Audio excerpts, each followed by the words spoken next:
puedo danzar con libertad, porque soy su hijo, porque soy su hijo. Hoy puedo danzar con libertad, porque soy amado, porque soy amado.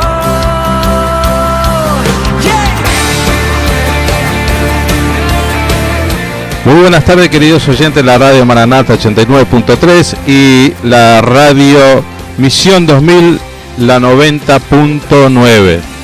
Queremos dar la bienvenida al programa Jesucristo es el Camino, auspiciado por la Iglesia Bethesda de la calle Homero 1322 de la Ciudad Autónoma de Buenos Aires. Este programa sale al aire todos los lunes de 14 a 15, como dijimos, por la radio Maranata 89.3, con un enlace en vivo con la radio Misión 2000, la FM 90.9. Nuestro objetivo es compartir con la audiencia un mensaje de la palabra de Dios. Quien les habla, Adolfo Delgado, y mi hermano Daniel Estrada, acá conmigo. Buenas tardes. Les damos la bienvenida, ¿no? Ambos de la iglesia Bethesda. Un saludo a nuestros pastores Fernando Zaini y Leonardo Antinori. También le queremos saludar a nuestra congregación Bethesda, a todos los hermanos de la iglesia y a todos los radioescuchas de la FM y de la web. Vamos a pasar los datos de contacto de ambas radios. FM Maranata, teléfono para dejar mensaje de WhatsApp 11 66 05 16 83. Les pedimos a los amigos y hermanos que nos están escuchando a través de Misión 2000 que nos dejen mensaje en el teléfono citado recién, que es el 11 66 05 16 83. También nos podés sintonizar a través de la web de la Radio Maranata, www.radiomaranata.net, www.radiomaranata.net. Y la FM de la FM Misión 2000 es www.fmmision2000.com, www.fmmision2000.com. Muy bien, estamos al aire una vez más, gracias a Dios. Gracias al Señor que estamos acá. ¿Qué te parece si con toda la vamos alegría, con toda la fuerza? Así es, a nuestro proverbio de cada día. Hoy nos toca el capítulo 3, desde el versículo 1 al 12. No, va primero la... Como quieras. Repetimos primero el testimonio. Bueno, el lunes pasado tuvimos un programa de lujo, porque tuvimos como entrevistada a la profesora y directora Verónica Patini, que nos habló acerca de Jesús como maestro, y el testimonio de Facundo, de la iglesia de Bethesda, con un testimonio fresco de cómo conoció a Jesús. Vos sabés que he recibido lindos comentarios acerca de ese testimonio, porque dice, se lo oye fresco, como que Dios hizo una obra tremendo, sencillo, profundo. Así que, señor operador, vamos al testimonio. Repetimos entonces el testimonio de Facundo, al cual le mandamos un abrazo si nos está escuchando. Así que, señor operador, cuando usted disponga.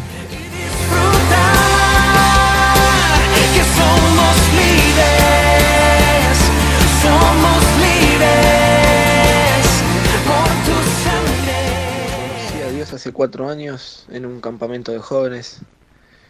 Prácticamente crecí en la iglesia, mis padres siempre me llevaron de una iglesia a otra y se dio la ocasión y llegamos a Bethesda. Siempre fuimos todos juntos, asistiendo semana tras semana con la familia, hasta que mis padres deciden apartarse de la iglesia. Yo por mi parte continuaba yendo porque logré hacer amistades con los chicos, me gustaban también las actividades de la iglesia, un poco la palabra me entretenía. Y se dio que hace 4 años surgió con los jóvenes ir a un campamento, ¿viste? Un congreso juvenil, un retiro. El cual a mí la verdad no me interesaba, pero como tenía un poco de plata ahorrada y mis amigos iban a ir, así que decidí ir. Y es ahí donde yo escucho nuevamente el Evangelio, ¿viste? Yo lo escuchaba todas las semanas de la iglesia, pero esta vez la respuesta fue distinta. Mi problema, mi pecado para ese entonces era la masturbación. Antes de convertirme la practicaba sin temor porque era joven, me gustaba, no le hacía mal a nadie, etc. pero al escuchar el Evangelio y cuando dije que sí al Evangelio, el Espíritu Santo me confirmaba de pecado. Y se me venía en la cabeza, viste, un silogismo, algo que me decía, una frase, ¿no? Constantemente me decía, lo que yo hago al que me ama no le gusta. Y eso fue algo que me quedó, ¿no? En la cabeza, que siempre lo fui recordando. Y ese fue un silogismo que me lo mandó Dios, la verdad, ¿viste? Porque si no, el mundo, el pecado no le interesa dejarlo. Y ese fue el llamado de parte de Dios para mi vida. Y bueno, mi respuesta fue afirmativa, ¿no? De seguirlo, lo que me permitió con la ayuda de Dios salir de la masturbación. Así que por gracia de Dios fui libre de ese pecado hace 4 años. Y noté que otros sectores de mi vida también fueron cambiando, ¿viste? Empecé a ir a la iglesia, a las reuniones de oración. Ya prácticamente todos los días que había reunión yo estaba ahí. Empecé a leer la Biblia en casa, ¿viste? Cosa que antes no hacía. Empecé a dar amor, ¿viste? Porque antes no lo tenía muy reprimido, no era de una persona, por así decirlo, abierta en el sentido del amor. Y bueno, empecé, por así decirlo, a ayudar en casa, en las quehaceres, en las tareas, toda esa cosa. Y fue así como conocí a Dios, fue cambiando mi vida interior y mi vida exterior, ¿viste? Fue sacando de mí el Señor todo odio, rencor que tenía, ¿viste? Empecé a amar más a mis familiares, a mis amigos. Y ya mismo mis familiares me decían que me veían distinto. Y fue así como hace 4 años se me presentó el Evangelio, una de tantas veces, pero en la cual yo respondí distinto. Y gracias a Dios que me hizo libre de la esclavitud, de la pornografía y de la masturbación, hoy puedo decir que en Jesús hay libertad. Así que ese es mi testimonio. Muy bien, volvimos. Gracias a Facundo por su testimonio, que como decíamos recién lo repetimos, porque la verdad que está bueno ese testimonio, ¿eh? Claro. Vamos con nuestro proverbio de cada día ahora. Sí. Capítulo 3, versículo 1 al 12 de la versión NTV. Adelante, Adolfo. Bien, así dice nuestro proverbio de hoy. Hijo mío, nunca olvides las cosas que te he enseñado. Guarda mis mandatos en tu corazón. Si así lo haces, vivirás muchos años y tu vida te dará satisfacción. Nunca permitas que la lealtad ni la bondad te abandonen. Átalas alrededor de tu cuello como un recordatorio. Escríbela en lo profundo de tu corazón. Entonces tendrás tanto el favor de Dios como el de la gente y lograrás una vida buena. Lograrás una buena reputación. Confía en el Señor con todo tu corazón. No dependa de tu propio entendimiento. Busca su voluntad en todo lo que hagas y Él te mostrará cuál camino tomar. No te dejes impresionar por tu propia sabiduría. En cambio, teme al Señor y aléjate del mal. Entonces darás salud a tu cuerpo y fortalezas a tus huesos. Honra al Señor con tus riquezas y con lo mejor de todo lo que produces. Entonces Él llenará tus graneros y tus tinajas se desbordarán de buen vino. Hijo mío, no rechaces la disciplina del Señor, ni te enoje cuando te corrige, pues el Señor corrige a los que ama, tal como un padre corrige al hijo, que es su deleite. Amén. Hasta ahí es nuestro proverbio. Gracias por la lectura. Nos envió un mensaje de WhatsApp Edith, así se dice, Edith, sí, que pide oración. Bien. Por un tema de la tarjeta para que se la carguen y eso. Así que oramos por Edith. Bien, vamos a estar orando. Muy bien, ¿sabes que cumpleaños alguien del colegio de Verónica Patini, una de las preceptoras, Dayana? Así que vamos a cantar el feliz cumpleaños de parte de Gaby, Fofó, Miliki y Miliquito. A ver cómo suena. ¡Feliz cumple! ¡Feliz cumpleaños, Dayana! Así es. Que los cumplas. Dayana. Que los cumplas feliz. Bien. Bien. Aplauso para Dayana. Feliz cumpleaños, que Dios te bendiga. Sí, felicidades. Verónica creo que me dijo que cumple algo así de 37 o 47, diga, no me acuerdo. No diga. No se dice la edad de la no, cumple 20 y pico. 20 y pico sí, es una linda edad. Es una jovencita todavía nuestra hermana. Muy bien. ¿Quieres pasar algunos anuncios de la iglesia? ¿O vamos con el mensaje? Vamos a pasar. Voy con la introducción del mensaje. No, vamos porque se me perdió un poquito. Muy bien. El lunes pasado predicamos restauración ideal versus restauración real. ¿Qué quiere decir esto? Que en el imaginario de cada persona, por lo menos aquellos que hemos caído más de una vez, que somos pecadores, sí, como el común de los mortales, porque hay personas que nunca pecan, sábelo, ¿eh? Ah, ¿no? Sí, hay algunos líderes, por ejemplo, que se ofrecen como modelos terminados y dicen yo ya no peco más. Gloria a Dios. Increíble, ¿eh? Sí, gloria a Dios. Son los que se ponen los títulos de arcángel, anciano de días, sí. querubín, serafín, profeta de la sana doctrina, etcétera. Muy bien. A mí me gusta examinar qué sucede dentro de las iglesias. En este transitar de 24 años de creyente he pasado por varias y soy un gran observador de esto, sí, para luego orar y pedirle a Dios que me dé una palabra para la ocasión. ¿Sí? Y por lo menos dentro de la iglesia hay dos grupos: los creyentes fieles que sirven al Señor a pesar de sus fallas, otro grupo de creyentes, de esos misteriosos de los cuales no se sabe nada, los que nunca hablan, sí, que vienen solamente y se van, ¿viste? Claro, bien, fielmente, pero no se comprometen en el servicio. Sí. Mi pregunta es, ¿les pasará algo? Probablemente sí. Por un lado, entonces tenemos los que tienen buena relación con el pastor, y por el otro lado, otro grupo que no tiene buena relación con el pastor, que son siempre opositores de todo, ¿viste? Ajá. Los dos grupos pecan, claro, eso estamos seguros, salvo los que mencioné recién, el anciano de días, el arcángel, el serafín y el profeta de la sana doctrina. Pero un grupo, el que sigue adelante con el servicio de Dios, pueden lidiar con esas fallas.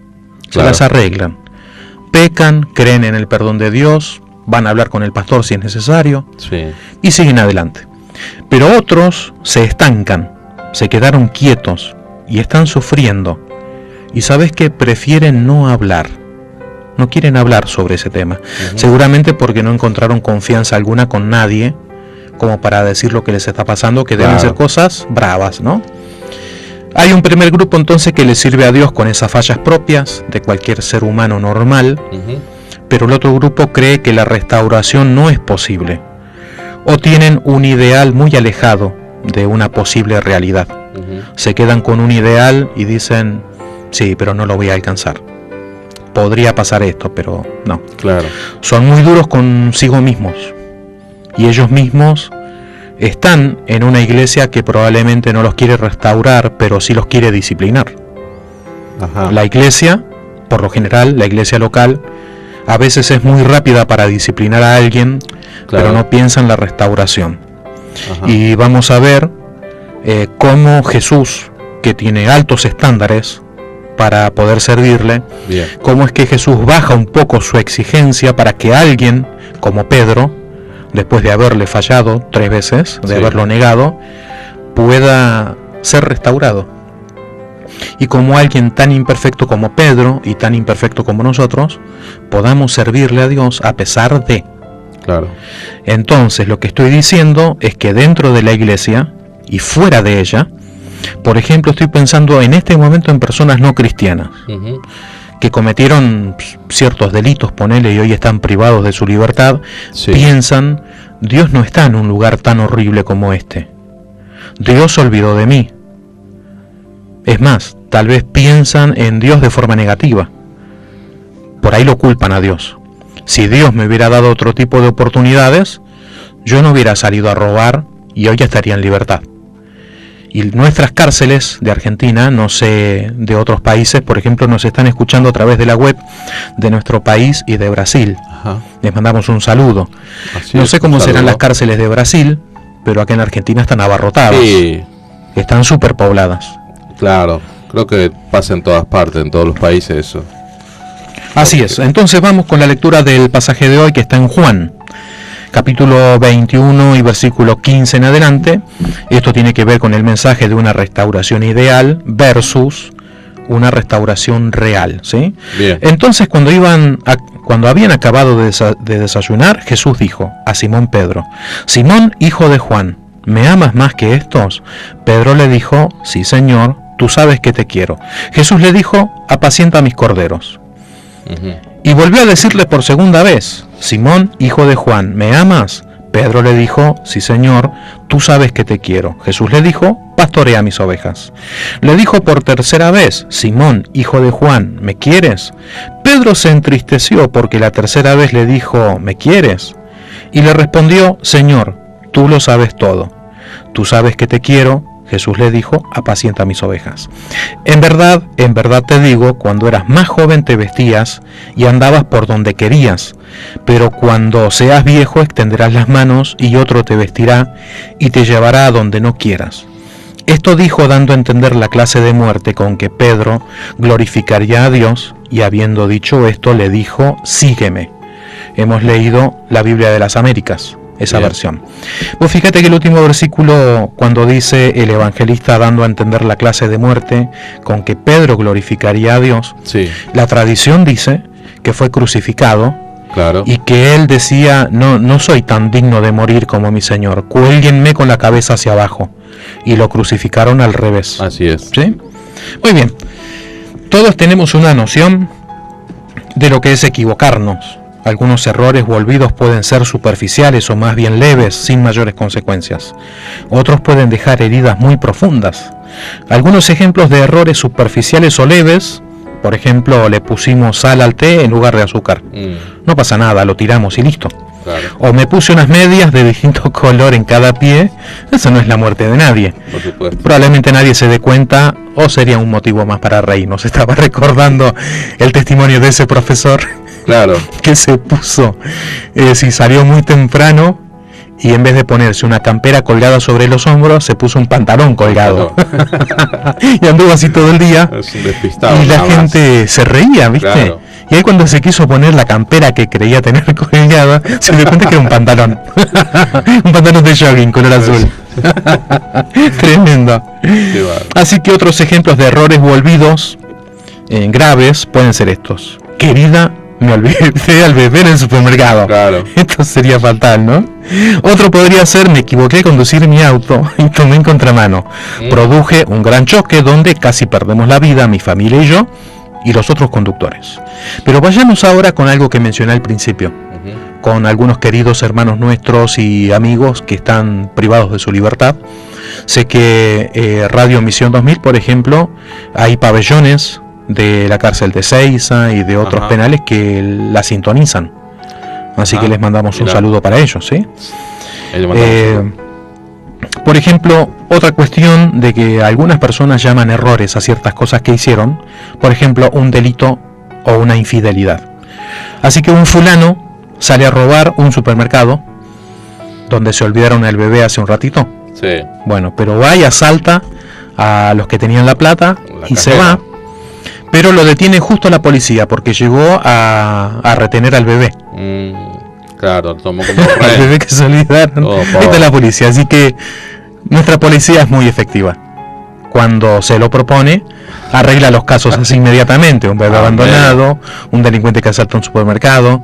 Pero es. tenemos el caso en la Argentina de Nisman. Seguramente a nivel nacional sí se conoce. Un fiscal que fue asesinado, que investigaba Claro, un hecho de la expresidenta y que apareció muerto. así es. ¿Sí? O por ejemplo los atentados que han sufrido las colectividades judías a la Claro. embajada y a la mutual, que todavía Sí, están sí, sin sí. resolver. Pero en este supuesto. caso resolvieron, por ejemplo, dos cosas al mismo tiempo. Sí, Un aplauso para ellos, Amén. nuestros queridos policías. El bebé abandonado y un delincuente, ¿sí? Pero este delincuente, una vez que lo agarraron, les dice a sus familiares, como así justificándose, bueno, un error lo comete cualquiera, ¿no? claro. Otro ejemplo podría ser el esposo infiel que engaña a su esposa con la mejor amigo de esta, y cuando la esposa lo descubre, el infiel dice: mi amor, cualquiera puede equivocarse. Yo a ella no la amo, te amo a ti y a los niños. Perdóname, fue un error, nada más que eso. Claro. Lo que vamos a ver en este mensaje es cómo en el ideario de cada uno puede ser una restauración de todas las cosas o no. como pensamos que debería ser una restauración que puede o no alejarse de la realidad. En el caso de una infidelidad, por ejemplo, las mujeres suelen perdonar la infidelidad, pero allí se terminó la pareja. Claro, por supuesto. Otras, yo conozco una, hace un montón de años atrás, que su esposo la abandonó por una mujer más joven, y ella se quedó con las dos criaturitas que eran muy pequeñitas. Se fue por unos 2 años y ella siempre decía, yo quiero que vuelva. Si él vuelve, yo voy a hacer de cuenta que no pasó nada. Claro. Y son felices hasta el día de hoy. Él volvió 2 años después y son felices. Y bueno, ese fue Así que lo perdonó. El verdadero perdón, digamos. Sí, y tiene un corazón como para seguir al lado de él como si nada hubiera pasado, ¿no? Eso sería lo ideal de todo, ¿no? Sí. Bien. Muy bien. Así que cuando la esposa se queda sin marido, se quedó sin la mejor amiga también. Bueno, vamos a ver quién era Jesús. Bien. Y quién era Pedro, que son los personajes principales de lo que hemos leído recién. Así que Jesús es el que nació de la Virgen María, es el Jesús histórico, pero al mismo tiempo es el Hijo de Dios, el Mesías o Cristo prometido a Israel a través de los profetas de Dios. Es el Cristo o es la luz que alumbra a todo ser humano. Amén. Antes de que todo existiera, Jesús ya era. Así es. ¿Sí? Y entonces, algunos hablan si la salvación se pierde, qué pasa con las personas que no conocen a Cristo. Algunas corrientes teológicas indican que ese Cristo que iluminó a todo ser humano está hablando de una revelación donde Jesús se muestra inclusive a las personas que nunca oyeron del Jesús crucificado. Claro. Y algunas personas en Oriente, viste, donde los misioneros nuestros no pueden entrar porque los matan. Sí, sí. Bueno, los árabes se están convirtiendo a Jesús por sueños y revelaciones que tienen. Ah, mira. Se convierten en cristianos porque Jesús se le presenta en sueños. Ah, ya escuché eso. Porque el otro nuestros día. cristianos, si van, los matan. Pero a Jesús, ¿quién lo para? Claro. Jesús sigue haciendo su obra, ¿no? Así que ejerció un ministerio o un servicio terrenal que consistió en enseñar y predicar la palabra de Dios. También le sacó los demonios a las personas poseídas, sanó a los enfermos y a los dolientes. Isaías 53 dice que se llevó nuestros dolores. Qué lindo que es, porque no solamente hay sanidad para las enfermedades, sino para los dolores, las dolencias, que Cristo se llevó nuestros dolores. Así es. Maravilloso Jesús. Confrontó a los religiosos de su época, resucitó muertos, denunció la injusticia social, era muy grave en el Israel de esos días, la injusticia social, donde habían esclavos, la mujer casi no tenía valor, como un perro, el niño peor todavía. Claro. Si el padre lo dejaba en la tierra, se lo abandonaba. Así es. Y se lo daba por muerto o directamente los mataban. Lo que trajo el cristianismo fue entonces una valoración hacia la mujer y hacia el niño. Jesús decía, dejen a los niños venir a mí. Claro. Y Pablo en Gálatas dice que ya no hay ni varón ni mujer, que ya son iguales delante de Dios. Sí, sí, sí. Revolucionario para esa época, ¿sí? Así que los judíos a Jesús lo tuvieron por blasfemo, ya que él mismo decía ser el Hijo de Dios, además de, entre comillas, profanar el día de reposo al sanar los enfermos ese día. Los primeros en planear la muerte de Jesús fueron los fariseos y los herodianos. Veamos, Adolfo, ese pasaje de Marcos 3:4 en adelante. Bien, luego dijo a los otros, ¿qué está permitido en sábado hacer, el bien o el mal? Hacer el bien o hacer el mal, salvar una vida o matar. Pero ellos permanecieron callados. Jesús les quedó mirando, enojado y entristecido por la dureza de su corazón, y le dijo al hombre, extiende la mano. La extendió y la mano le quedó restablecida. Tan pronto como salieron los fariseos, comenzaron a tramar con los herodianos cómo matar a Jesús. Fíjate cómo este grupo, qué curioso, ¿no? Que los fariseos hubieran sido los primeros en tramar la muerte del Mesías y no otros, ya que los fariseos eran los que más puntillosamente observaban la ley de Dios. Y por lo general eran un grupo con escasos recursos de dinero. Los que tenían más plata eran los saduceos, ¿sí? Los fariseos y los herodianos, estos últimos eran un partido político religioso judío que estaban a favor del emperador. Eran bien traidores, ¿eh? Era una trama político-religioso puesta en marcha contra el Mesías. Claro. Por blasfemo mandaron a detenerlo. Lo enjuiciaron los mismos judíos, declarando una pena de muerte para Jesús. Pero como los judíos eran un pueblo sometido por los romanos, recordemos que el imperio romano perduró por 1000 años, Sí. fue un imperio muy poderoso, no les estaba permitido matar a nadie, tenían que tener el permiso de alguna autoridad romana, por eso se lo llevaron a Pilato, quien era gobernador de Judea en ese tiempo. Claro. Los romanos lo enjuiciaron y sentenciaron a muerte, aunque al principio Pilato lo quería dejar en libertad, porque sabía que los fariseos le tenían envidia a Jesús y que por eso se lo habían entregado para ser crucificado. Finalmente firmó la sentencia de muerte, pero antes, yo digo con qué necesidad, ¿no? Mandó azotarlo de forma atroz.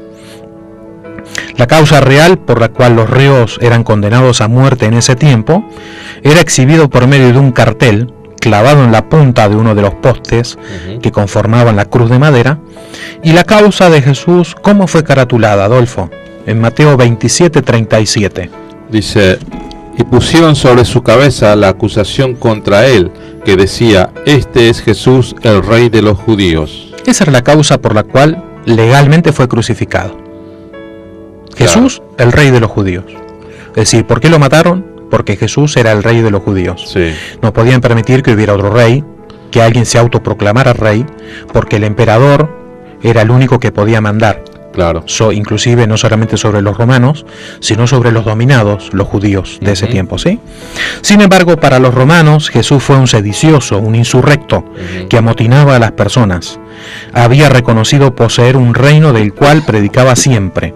Antes de ese pasaje, estoy recordando la entrada triunfal a Jerusalén, Sí. montado Jesús en un burrito. Un burrito. Bueno, los romanos, establecidos ahí en Judea, por ejemplo, gobernador era Pilato. Claro.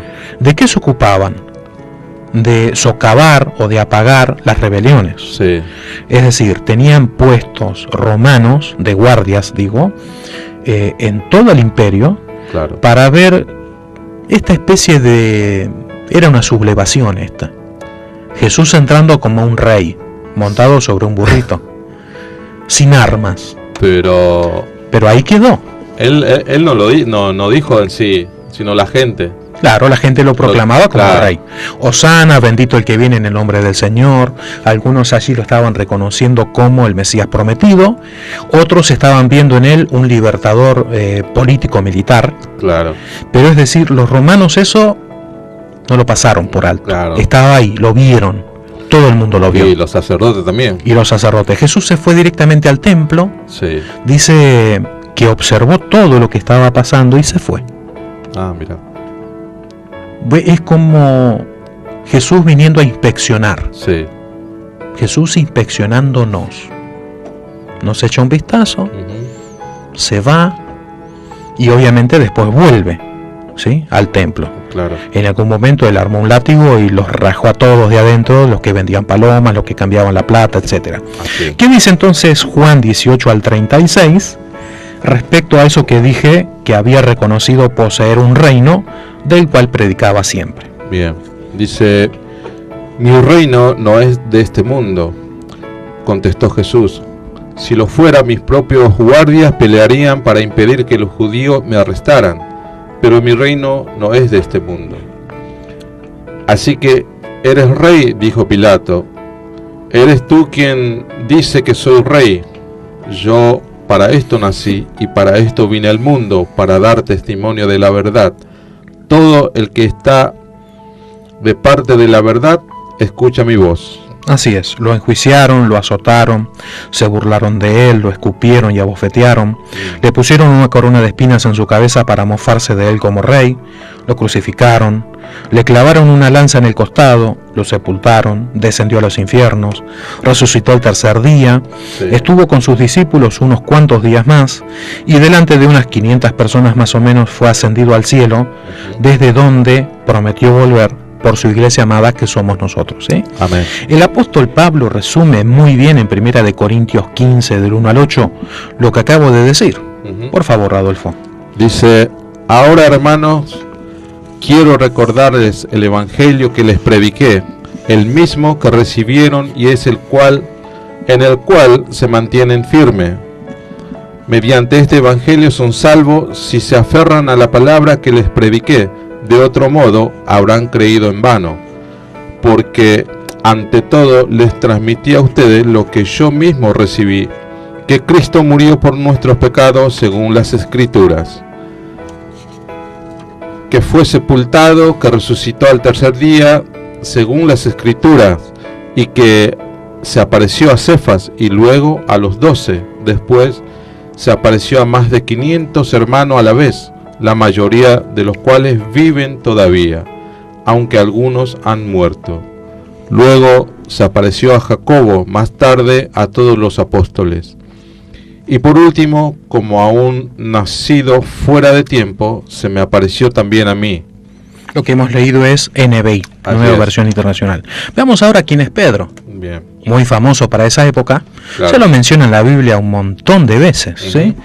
Era un pescador junto con su hermano Andrés. Claro. Mateo 4:18 dice: mientras caminaba junto al mar de Galilea, Jesús vio a dos hermanos.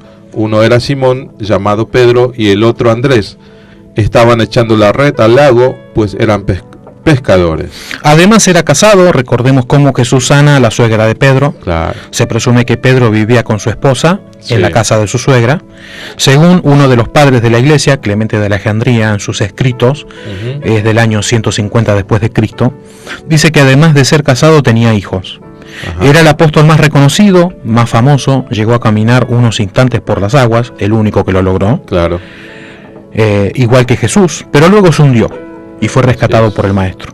Se lo nombra en los 4 evangelios, en Hechos de los Apóstoles, también Pablo el apóstol lo menciona en la epístola a los Gálatas 5 veces. Y por supuesto se le atribuye haber escrito 2 cartas, primera de Pedro y segunda de Pedro, que tienen un alto nivel de idioma griego.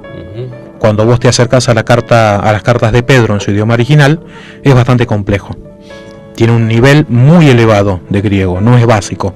Y a pesar de que Pedro era un pescador, que Claro. podríamos decir no era un hombre muy ilustrado, Sí. pero el nivel de griego de sus cartas es impresionante.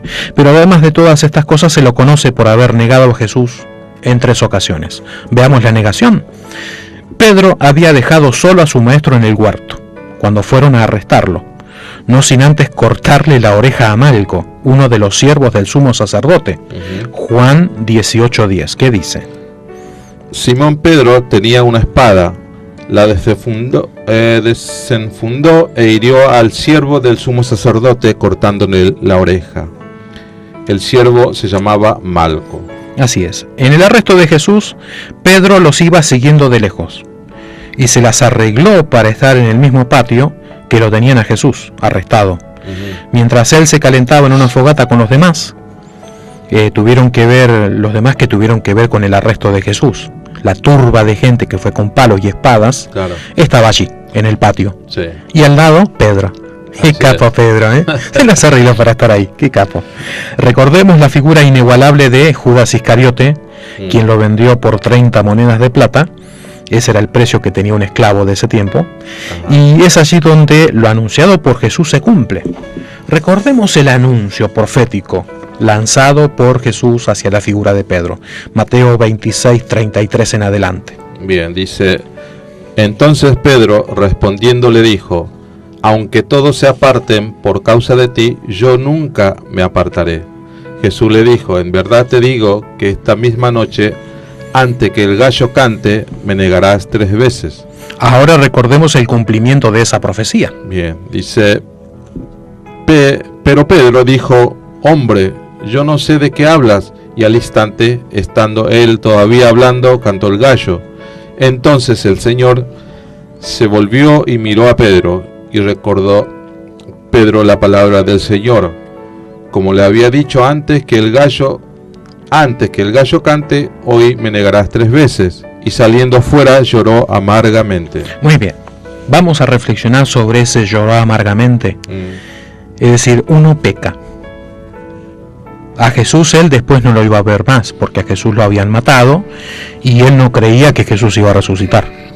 A pesar de que había confesado: tú eres el Cristo, el Hijo de Dios. Sí. Es decir, Jesús se murió.